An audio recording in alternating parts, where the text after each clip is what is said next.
Good evening and welcome to the Hawarden City Council meeting on Wednesday, March the 22nd, 2017 at 5:30 p.m. All present are council members and staff. Agenda items tonight, if you wish to visit to the City Council and myself and staff. Number 1C, open business from the community. There is also a public hearing on agenda item number 7 if you wish to talk in regards to that. Standard agenda item number 1A, open approval of the March 8th, 2017 council meeting minutes. They are in your packet. Is there a motion for approval? There's been a motion by Tim. Is there a second? Second. Second by Travis. Questions or clarifications? All in favor, please, of the approval of the March 8th, 2017 City Council meeting minutes, say aye. Aye. Those opposed?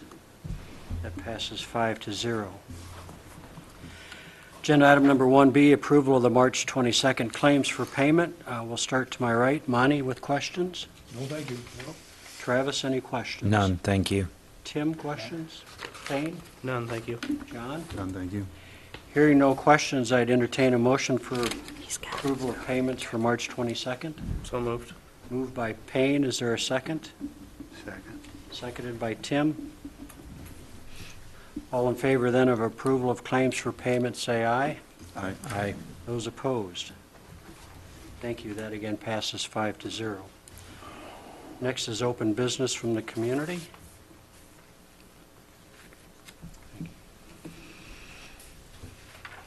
Hearing none, we'll go to the mayor's report. Just a reminder that American Legion Fish Fry is this Friday evening at the community center. You're all welcome to that. Again, our yearly request that with the upcoming cleanup at the city, that we start to work and clean up our properties here at the city of Hawarden. And lastly, we congratulate the West Sioux Jazz Choir for their success this past week. We'll move on to council comments, please. Anything from council tonight? Hearing nothing, we'll go to staff reports. Pam, anything from you? No, thank you. Okay. Tom, please.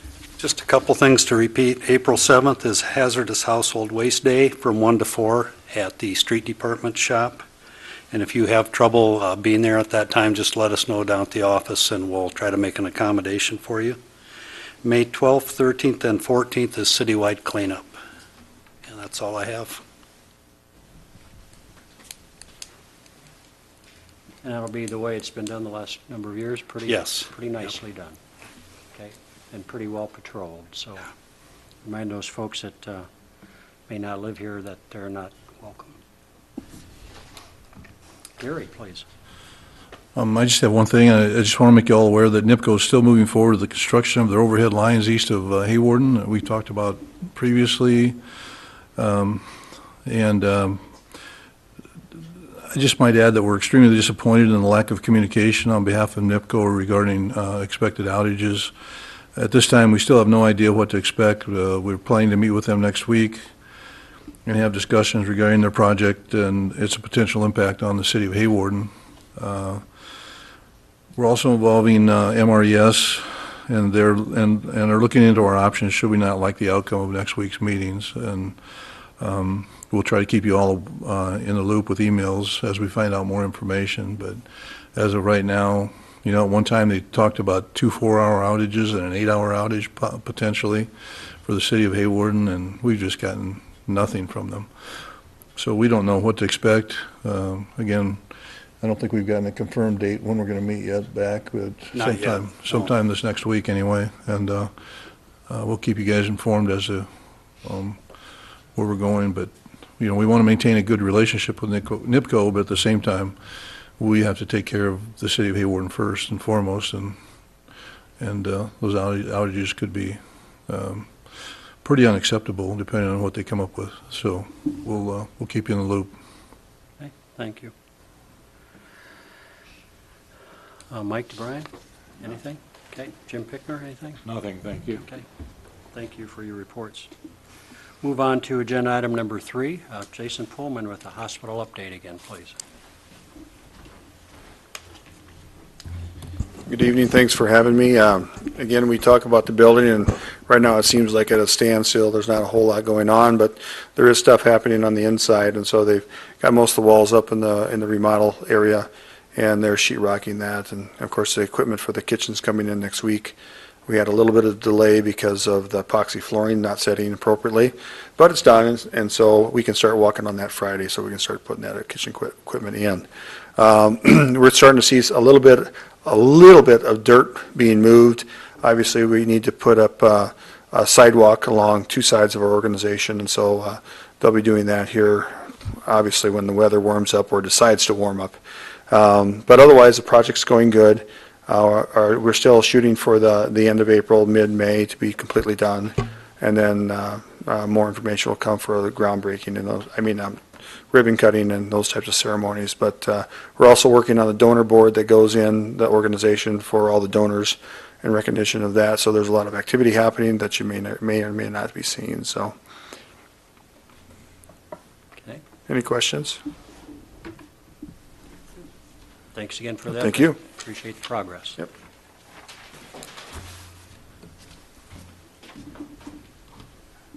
Agenda item number 4 would be a resolution 2017-09. This is a resolution of support for voluntary pledge of funds to the Sioux County Conservation Foundation for assistance on construction of the Nature Center of Oak Grove County Park.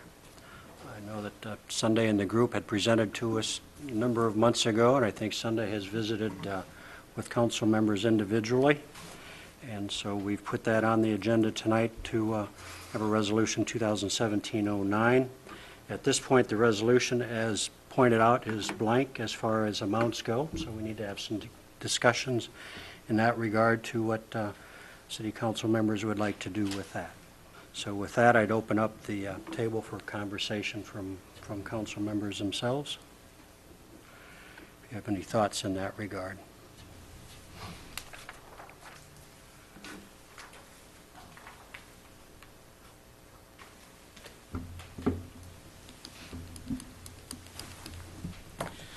I think originally it was proposed at 150.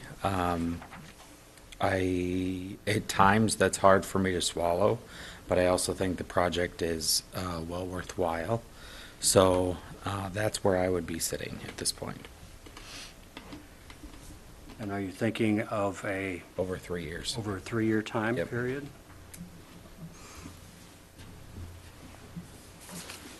That's not the resolution that's written here.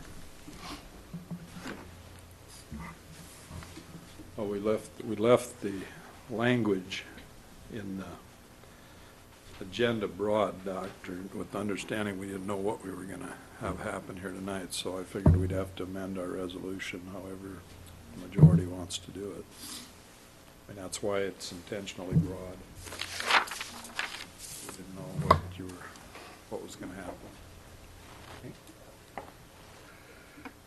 So if one wanted to, if it passed and wanted to do 50,000 over a 3-year time, we'd make the amendment to this resolution and vote on that. I And mean, we've got to amend it because it's blank, otherwise there's no point in, Okay. and I mean, if you wanted to come back again with a firm amount, you could, but I intentionally, had Gary make that agenda item rather broad in discussion so that we could find out what you were going to do, Okay. council was going to do, I should Okay. say, so. Well, I think the 50,000 a year for 3 years is a great idea, but it doesn't mean that they have to, right? That's the thing with each council, every year will approve it, so it's the same as not basically what Doc was saying at the last time, that do 50,000 this year and address next year when it comes. Right? I think that's kind of what you were saying, right, Doc? That you were willing to go 50,000 for a year? That's the most I will go, but that's, Okay. I'm done. Well, and I'd certainly like to go, promise 150, but if that's not in the cards, let's address it again next year. Just for a legality, Jim, if they addressed that as a 3-year time limit, the council then next year would have to, Yeah, I mean, we purposefully wrote this, so it's not binding, because we didn't want to, affect your debt limit and bind future councils. So, yeah, I mean, if you do 50 this year, if you do 150 over 3 years, I mean, you could have the same resolution and have the same results, either way you did it, I guess, depending on a future council could say, like Doc did, well, 50 was all I was comfortable with, I'm not going any further. Yeah. I don't know what the impact is upon the fundraising of them wanting to say, we've got a pledge out here, which might maybe help them get other people to pledge more. I guess Cindy's probably talked about those kind of things.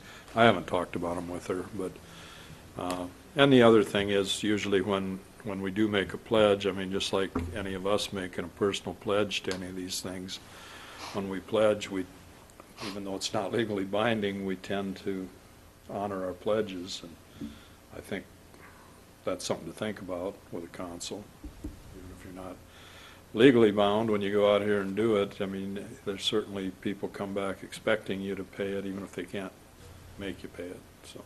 right, you'd certainly make that pledge with all the, with all the intentions of fulfilling. Yeah, I mean, it can affect how you feel about it in the future and how people feel about the council, so. It has nothing to do with the legal. I guess you asked me the legal. The legal is, no, you're not bound even to $1 till you adopt it, no matter what you say here. So, Gary, if we do the resolution like this and have it voted on every year, then that would have to be budget amendment and a Well, it depends on transfer.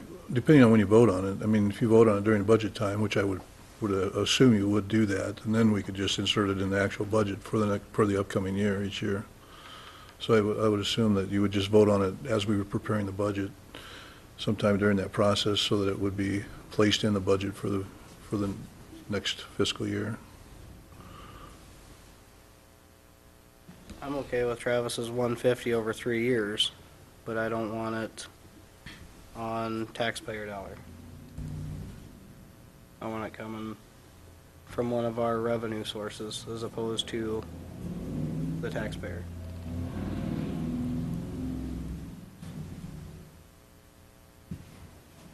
Okay.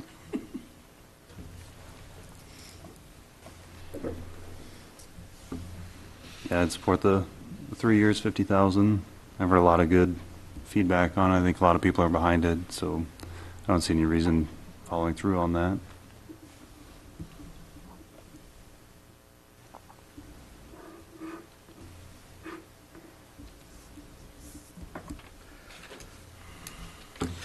I will make a motion that it's 150,000 over 3 years to be paid at 50,000 increments. Second.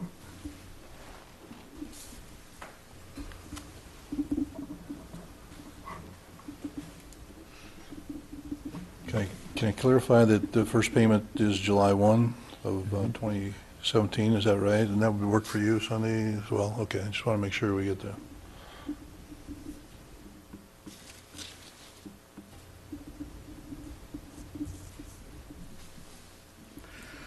There's been a motion by Travis, a second by Tim, for support of the Nature Center over a 3-year time period of $50,000 a year, beginning with first payment July 1st, 2017.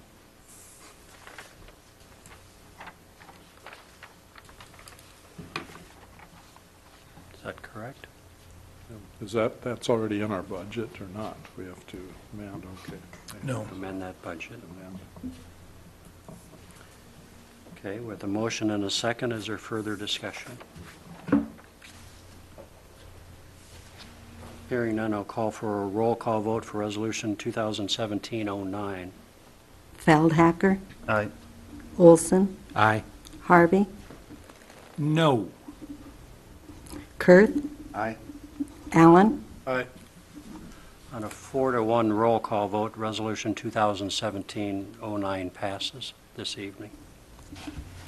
Thank you for your work with that project. Agenda item number 5 is a fiscal year 2016 audit review by Graham Forbes, please, from the Williams and Company. Good evening. As the mayor said, my name is Graham Forbes with Williams Company, who conducted the audit for FY16, so we're a little bit in arrears here. So everything we'll be talking about here will be for the year ended June 30, 2016.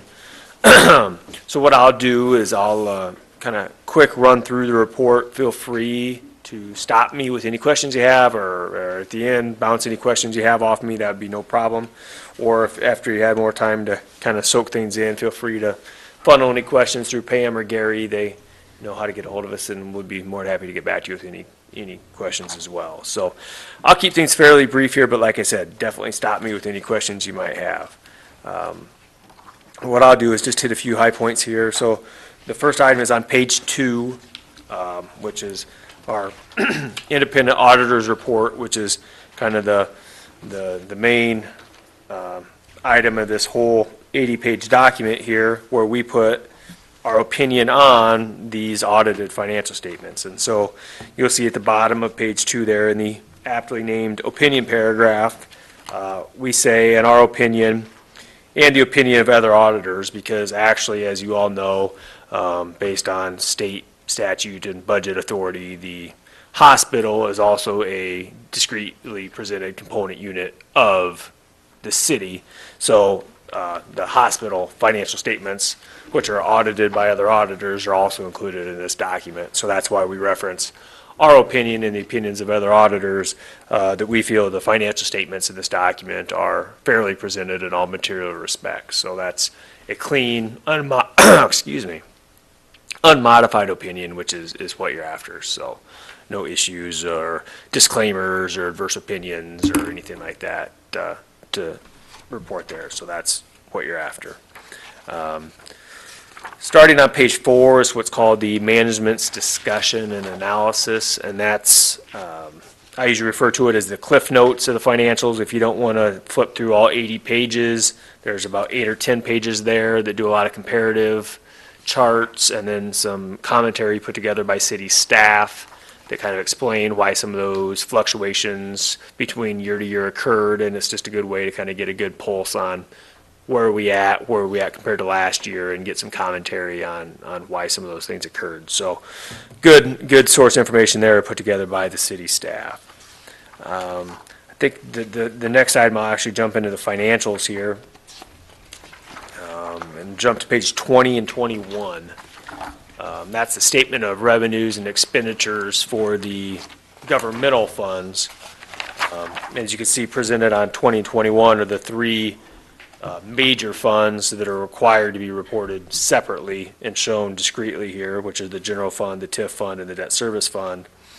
And you'll see, towards the bottom of the page, the net change in fund balance for all three funds was fairly stable. The general fund, about a $50,000 increase in fund balance, TIF, a little over $100,000 increase in fund balance, and the debt service about a break even, which is what you would expect in a debt service fund. Property tax and transfers come in, debt payments go out, and at the end of the year, you're about a wash. And then in the non-major governmentals, which is all the smaller governmental funds of the city, combined there showed a modest increase there as well. So I think overall, just a good, what I would call steady year. Nothing unexpected or unusual occurred. I think, Gary, if there's anything you'd like me to point out there, feel free, but I think,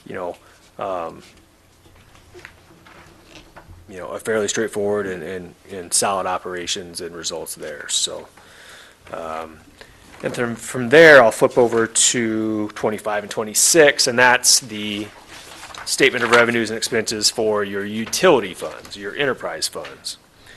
And in general, kind of the same discussion. If you look towards the bottom of the page, the change in net position for water, wastewater, electric, gas, telephone, and even cable and internet, all fairly steady from year to year. A couple showed small increases, a couple small decreases, but no drastic increase or decrease, which is, I think, what would be expected, by management. as far as during the budget process and during the rate setting, kind of what was expected, to see them holding their own, after taking into account things like interest, depreciation, things like that, seeing those net position amounts staying fairly stable. So, and I think the only noteworthy item in these funds is in the electric utility, I guess the breakup of the Missouri River Electrical Association that the city was a part of for a bunch of years. That member group or cooperative group that pretty much was gone at the end of FY16. There was a few cleanup items that occurred in FY17, but for the most part, that entity broke apart, and some of those retained dollar or member contribution amounts that were the cities were refunded to the city in FY16, and showed a fairly large inflow of dollars. But other than that, fairly uneventful year on the enterprise side as well, I think. So I think from there, just quick, the notes to the financials start on page, it looks like we're at 33.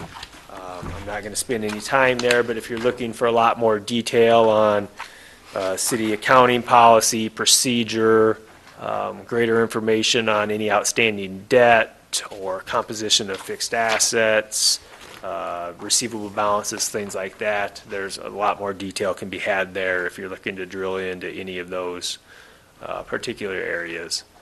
And I think the last thing here, following the notes are some required disclosures on various items, many of which relate to the net pension liability of the city, which was new last year for FY15, where the city of Hawarden, along with pretty much every other government in the country, especially the state of Iowa, had to start showing their proportionate share of the unfunded liability that IPERS, the Iowa Public Employee Retirement System, had outstanding at the end of their previous year. So, and I know we discussed that some last year, to where, although very well funded and well run, IPERS is a very, very large entity. And so even though it's about a 12% unfunded liability they have, which is, I think, puts them in the top 5 in the entire country of retirement systems, when you start to break that down into dollars, it still is a very significant number. So it was a big change to the city financial statements a year ago when we added that liability, to the tune of nearly $630,000, for the city's less than 0.1% of that overall unfunded liability. So there's a lot of information there concerning that liability and the calculation, as well as the post-employment health benefits, which is the city having to keep on employees after retirement, even at their cost on the city group plan per state code. So some good information there.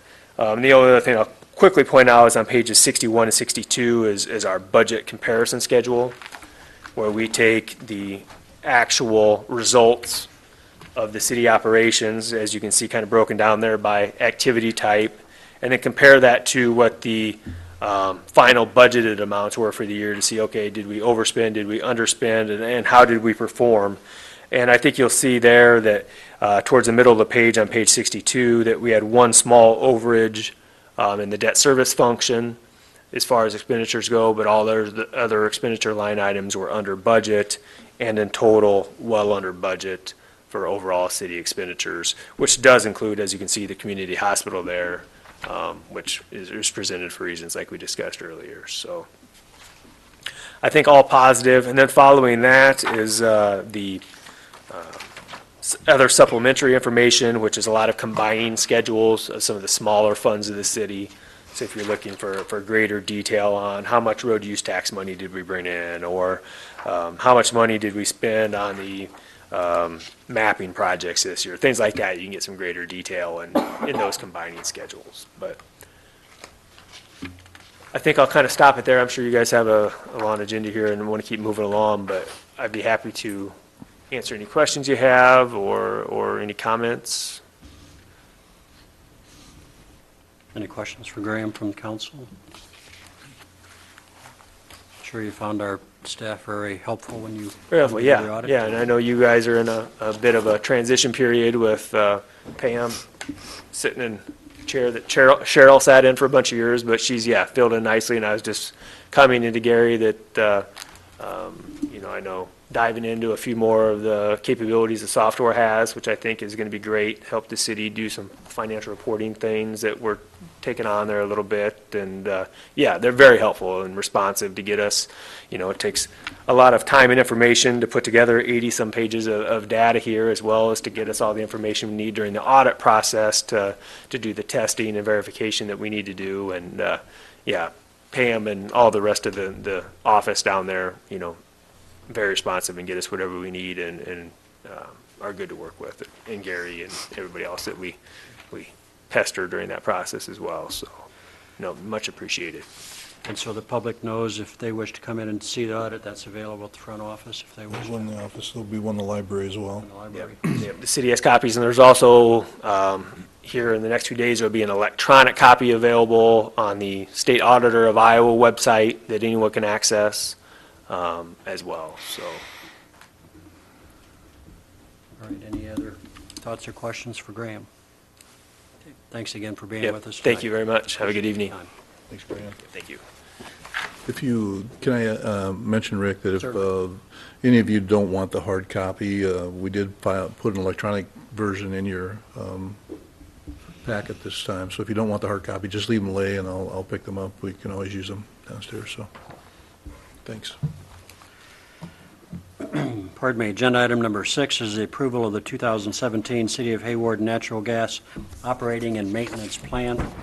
Tom knows that's verbatim. If you have questions on page 58 or anything, you could ask him. Obviously, this is something that we need to file with the state. And, pretty straightforward. Any thoughts from your point of view, We've Tom? done this before, and they had 7 pages of updates, so they kind of rewrote the plan, and we need council approval to go ahead with it. And our updates are in the ones that we've been sent. Yes. So moved. Moved by Travis, is there a second? Seconded by Tim. All in favor then of the approval of the 2017 City of Hayward Natural Gas Operating and Maintenance Plan, say aye. Aye. Those opposed? Okay, thank you for that approval. Agenda item number 7, first would be a public hearing regarding the final disposition of public real property, 13th and Avenue D. At this time, I will open the public hearing.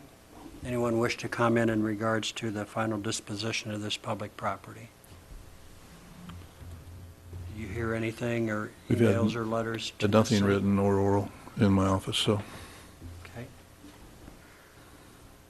Council wish to comment in public hearing? Hearing none, I will close the public hearing, which leads us to Resolution 2017-10. This authorizes the final disposition of the real estate that we've had discussions on for the past 2 months to the Pizels. Is there a motion for that resolution? So moved. Moved by Payne, is there a second? Second. Seconded by John.